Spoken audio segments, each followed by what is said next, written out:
చంద్రబాబు నాయుడు గారు అయితే BC declaration అయితే చేశారు. సో దీనివల్ల ఏంటంటే జగన్మోహన్ రెడ్డి గారు ఫినిష్ అయిపోతారని చెప్పేసి అయితే తను భావిస్తున్నాడు. అది ఏ విధంగా సార్? సో రాజకీయ కోణం నుంచి కనుక మనం తీసుకుంటే చంద్రబాబు నాయుడు ఆ విధమైనటువంటి వ్యాఖ్య ఎందుకు చేశారు అనేది కనుక మనం తీసుకుంటే బీసీలు అనేవాళ్ళు మొదటి నుంచి కూడా తెలుగుదేశం పార్టీకి వెన్నుముకలాగా ఉంటారు. 90% BC vote bank Telugu Desam party తోటి ఉండేది. ఎన్టీ రామారావు టైం నుంచి కూడా చంద్రబాబు నాయుడు ముఖ్యమంత్రిగా కానీ ప్రతిపక్ష నాయకుడిగా కానీ ఉన్నప్పుడు బీసీలు అంతా తెలుగుదేశం పార్టీ వెంట ఉండేవాళ్ళు. ఇవాళ కూడా బీసీలు తన ఓన్ పార్టీగా తెలుగుదేశం పార్టీని భావిస్తూ ఉంటారు. కానీ 2019 ఎన్నికల్లో మాత్రం బీసీలు వైఎస్ఆర్ కాంగ్రెస్ పార్టీ వైపు వెళ్ళిపోయారు. దాంతో 151 స్థానాలతోటి వైఎస్ఆర్ కాంగ్రెస్ పార్టీ గెలవడం జరిగింది. అంటే తెలుగుదేశం పార్టీకి ఎక్కడైతే బలం ఉందో, తెలుగుదేశం పార్టీకి వెన్నుముక ఏదో దాని మీద జగన్మోహన్ రెడ్డి రాజకీయపరమైన దాడి చేశాడు, సక్సెస్ అయ్యాడు 2019లో. ఆ విషయాన్ని తెలుసుకున్నటువంటి తెలుగుదేశం పార్టీ మళ్ళా బీసీలని తమ వైపు తిప్పుకునేటువంటి ప్రయత్నం చేస్తుంది. అందుకే మంగళగిరిలో బీసీ డిక్లరేషన్ను అనౌన్స్ చేయడం జరిగింది. ఆ బీసీ డిక్లరేషన్లో ప్రధానమైనటువంటి అంశం ఏంటంటే ఎస్సీ ఎస్టీలకు ఏ విధంగా అయితే సెక్యూరిటీ ఉందో, ఎస్సీ ఎస్టీ అట్రాసిటీ కేసులు పెట్టచ్చో ఒకవేళ కులాన్ని దూషిస్తే, అదే తరహాలో బీసీలని కనుక దూషిస్తే కనుక అలాంటి అట్రాసిటీ కేసులు పెట్టడానికి ఒక చట్టాన్ని తీసుకొస్తామని చెప్పి దాంట్లో అనౌన్స్ చేయడం జరిగింది. ఇంకోటి ఏంటంటే 50 సంవత్సరాలు పైబడినటువంటి బీసీలు ఎవరైనా సరే వాళ్ళకి పెన్షన్ సౌకర్యం కల్పిస్తాము అని ఇంకొక అనౌన్స్మెంట్ కూడా జరిగింది. సో దీంతో పాటు బీసీ కార్పొరేషన్లు చాలా ఉన్నాయి. ఈ బీసీ కార్పొరేషన్లు అలంకారప్రాయంగా చేసి జగన్మోహన్ రెడ్డి కొంతమందికి మాత్రమే వాళ్ళు కులాల వారీగా, బీసీల్లో చాలా కులాలు ఉన్నాయి, దాదాపు 153 కులాలు ఉన్నాయని చెప్పి చెప్తున్నారు సుమారుగా. ఆ మేజర్ కులాలను గుర్తించి వాళ్ళకి ఒక కార్పొరేషన్ క్రియేట్ చేసి ఒక టేబుల్ ఇచ్చి ఒక చైర్ ఇచ్చేసి వాళ్ళకి హాండోరియం కొంత ఇస్తూ పబ్బం గడిపాడు జగన్మోహన్ రెడ్డి. కానీ బీసీ కార్పొరేషన్ ద్వారా గతంలో ఏ విధంగా అయితే తెలుగుదేశం పార్టీ ఆదరణ పరిముట్లు కానీ ఇవన్నీ ఇచ్చిందో కుల వృత్తులకు సంబంధించి అవన్నీ భారీ సబ్సిడీతోటి మేము మళ్ళా వాటిని రీవర్క్ చేస్తాము, బీసీలను ఆర్థికంగా బలోపేతం చేయడానికి అని చెప్పి చంద్రబాబు నాయుడు బీసీ డిక్లరేషన్ ప్రకటించారు. ఆ బీసీ డిక్లరేషన్ ప్రకటించినటువంటి సందర్భంలో పవన్ కళ్యాణ్ కూడా ఉన్నాడు. జనసేన తెలుగుదేశం పార్టీ పొత్తు కాబట్టి మంగళగిరి వేదికగా జనసేన తెలుగుదేశం పార్టీ రెండు ఉమ్మడిగా ఆ బీసీ డిక్లరేషన్ ప్రకటించాయి. ఆ సందర్భంగా అసలు బీసీలకి జరిగినటువంటి అన్యాయం ఏంది జగన్మోహన్ రెడ్డి హయాంలో అని అంటే 2019 నుంచి ఇప్పటి వరకు కనిపిస్తే 28,000 మంది బీసీల మీద కేసులు పెట్టారు. దాదాపు 300 మందిని బీసీ నాయకులను చంపేశారు. ఇది జగన్మోహన్ రెడ్డి చేసినటువంటి బీసీలకు ద్రోహం అని చెప్పి వాళ్ళు చెప్పడం జరిగింది. చెప్తూ ఇలాంటి బీసీ సభలు కనుక 2 పెడితే చాలు జగన్మోహన్ రెడ్డి ఫినిష్ అయిపోతాడని చెప్పి చెప్పారు చంద్రబాబు నాయుడు. అంత ధీమాగా ఎందుకు చెప్పారంటే బీసీల యొక్క మైండ్ సెట్ కానీ, బీసీల యొక్క కమిట్మెంట్ కానీ, వాళ్ళ అంకిత భావం కానీ, వాళ్ళ నమ్మకం కానీ చంద్రబాబు నాయుడుకి తెలుసు. తెలుగుదేశం పార్టీకి వెన్నుముకగా వీళ్ళు ఉన్నారు. సో వీళ్ళు 153 గత 3 ఏళ్ళుగా 153 కులాలను 56 సాధికార కమిటీలుగా విభజించి అన్ని ప్రాంతాల్లో 800 మీటింగ్లు పెట్టాం మేము ఇప్పటి వరకు. కాబట్టి మేము గ్రౌండ్ లెవెల్లో అసలు బీసీలకు సంబంధించిన అంశాలన్నింటినీ కూడా పరిశీలించామని చెప్పి లోకేష్ చెప్పాడు. అంటే బీసీల మీద ఎంత కాన్సన్ట్రేషన్ చేసింది, బీసీలకు అన్యాయం జరగకుండా. ఎందుకంటే బీసీలు అనేవాళ్ళు ఆయువు పట్టు తెలుగుదేశం పార్టీ. సో ఈసారి వాళ్ళని మళ్ళీ వెనక్కి మళ్ళీ రీబ్యాక్ చేసుకునేందుకు ప్రయత్నం చేస్తుంది తెలుగుదేశం పార్టీ. సో బీసీలకు అండగా అంతకుముందు 40 సంవత్సరాల నుంచి ఉన్నారు. ప్రత్యేకించి ఏంటంటే బీసీలకు రిజర్వేషన్ స్థానిక సంస్థల్లో తెలుగుదేశం పార్టీ ఇవ్వడం జరిగింది. ఆ ఇచ్చినటువంటి రిజర్వేషన్లో 10% తగ్గిస్తూ జగన్మోహన్ రెడ్డి ప్రభుత్వం నిర్ణయం తీసుకుంది. ఈ అంశాన్ని ప్రత్యేకించి లోకేష్ ప్రస్తావించారు. అలాగే 50 సంవత్సరాలు పైబడినటువంటి వాళ్ళకి 4,000 పెన్షన్ ఇస్తామని చెప్పి కూడా చంద్రబాబు నాయుడు అనౌన్స్ చేశారు.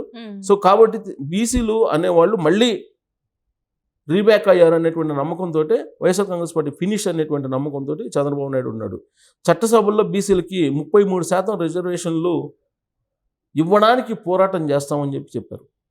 సో చట్టసభలో బీసీలకు రిజర్వేషన్ లేదు, కానీ 33% రిజర్వేషన్లు ఉండేలాగా పోరాడతామని చెప్పి చంద్రబాబు నాయుడు, అలాగే పవన్ కళ్యాణ్, లోకేష్ ముగ్గురు కూడా ఈ హామీని ఇవ్వడం జరిగింది. సో అంతేకాకుండా నామినేటెడ్ పోస్టుల్లో కూడా ఎమ్మెల్సీలు కానీ తర్వాత రాజ్యసభ సభ్యులు కానీ కార్పొరేషన్ చైర్మన్ కానీ వాళ్ళని ప్రోత్సహిస్తాము అని చెప్పి చెప్పారు. ఇప్పటి వరకు 2 పిల్లలు ఉంటే కనుక స్థానిక సంస్థలో పోటీ చేసేటువంటి అవకాశం ఉండేది కాదు. కానీ ఇప్పుడు ఎంతమంది పిల్లలు ఉన్నా కానీ మేము పోటీ చేయడానికి అనుమతి ఇచ్చే నిర్ణయం తీసుకుంటాము అని చెప్పి అన్నారు. సాధారణంగా ఫార్వర్డ్ క్యాస్ట్లో ఏం చేస్తాయంటే ఒక ఇద్దరు పిల్లలకి ఒక్కరు పుట్టంగానే కట్ చేసేస్తారు. కానీ వెనుకబడినటువంటి వర్గాలు కానీ ఎస్సీలు కానీ ఎస్టీలు కానీ కొంచెం ఎక్కువ మంది పిల్లల్ని కంటూ ఉంటారు. పిల్లలు ఫ్యామిలీ ప్లానింగ్ ఉండదు. సో అందుకని చెప్పి వీళ్ళు స్థానిక సంస్థల ఎన్నికల్లో ఇద్దరికి మించి ఉంటే కనుక పోటీ చేయడానికి లేదని ఒక నిబంధన పెట్టారు. దాంతో చాలామంది నష్టపోతున్నారు బీసీలు అని చెప్పి ఇద్దరు పిల్లలు అనేటువంటి మార్గదర్శకాన్ని తీసేసి ఎంతమంది పిల్లలు ఉన్నా కానీ పోటీ చేయడానికి స్థానిక సంస్థల్లో మేము ఒక చట్టాన్ని తీసుకొస్తాము అని చెప్పి చెప్పారు. పోటీ చేసేటువంటి అర్హత కల్పిస్తాము, ఆ చట్టాన్ని రద్దు చేస్తాము రాగానే ఇప్పుడున్నటువంటి చట్టాన్ని అని చెప్పి అనౌన్స్ చేశారు. అదొక ముఖ్యమైనటువంటి అంశం. అలాగే బీసీలకు ప్రత్యేక రక్షణకు ప్రత్యేక చట్టం చెప్పారు. తర్వాత ఇప్పుడు వరకు ఎంతమందిని చంపేశారు బీసీలని ఈ ప్రభుత్వం వచ్చిన తర్వాత అనేది కూడా చెప్పారు. సో ఎస్సీ ఎస్టీలకు ఏ విధంగా అయితే రక్షణ చట్టం ఉందో అదేగా బీసీలకు కూడా ఇస్తామని చెప్పారు.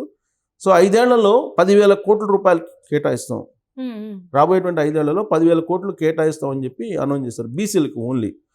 తర్వాత చంద్రన్న బీమా విద్యా పథకాలు ఆల్రెడీ ఉన్నాయి, వాటిని మళ్ళీ మేము కొనసాగిస్తాం. ఈ ప్రభుత్వం రద్దు చేసి కేవలం నవరత్నాలు అని చెప్పి డబ్బులు ఇస్తున్నారు తప్పితే ఆ పథకాలన్నింటినీ రద్దు చేశారని చెప్పి చెప్పారు. సో ఎవరైనా చనిపోతే మట్టి ఖర్చులే కాకుండా ఇంటికి 5 లక్షల రూపాయలు పంపించి ఏర్పాట్లు చేస్తాము అనేటువంటిది ఇంకొక దాంట్లో బీసీ డిక్లరేషన్లో ఉండేటువంటి మరొక అంశం.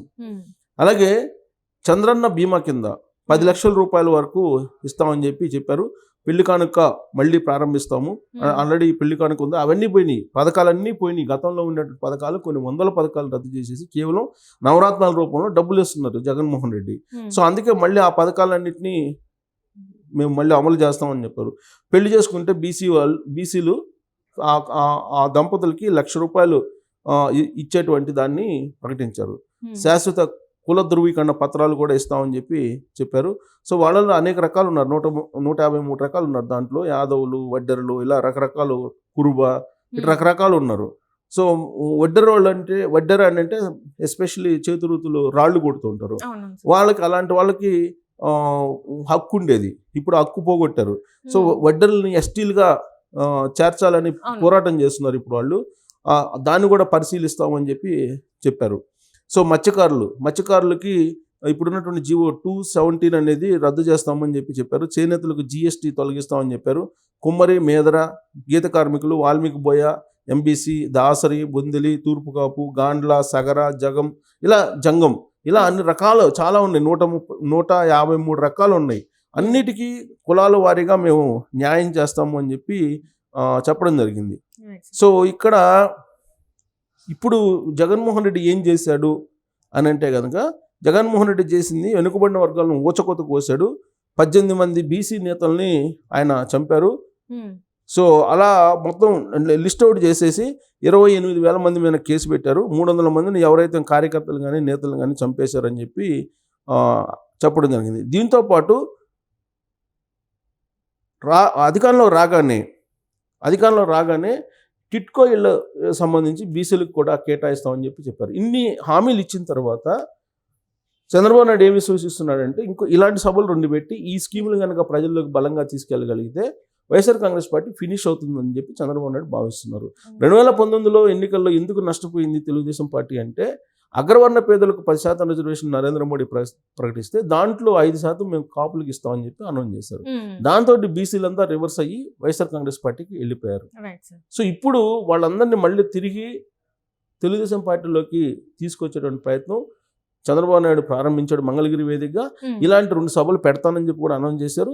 దీంతో వైఎస్ఆర్ కాంగ్రెస్ పార్టీ ఫినిష్ అవుతుంది, మళ్ళీ నా ఓటర్స్ నాకు వస్తారు అనేటువంటి కాన్సెప్ట్లో చంద్రబాబు నాయుడు చాలా ధీమాగా ఉన్నారు. అది ఎంతవరకు ఫలిస్తుంది అనేది మనం వేచి చూడాలి.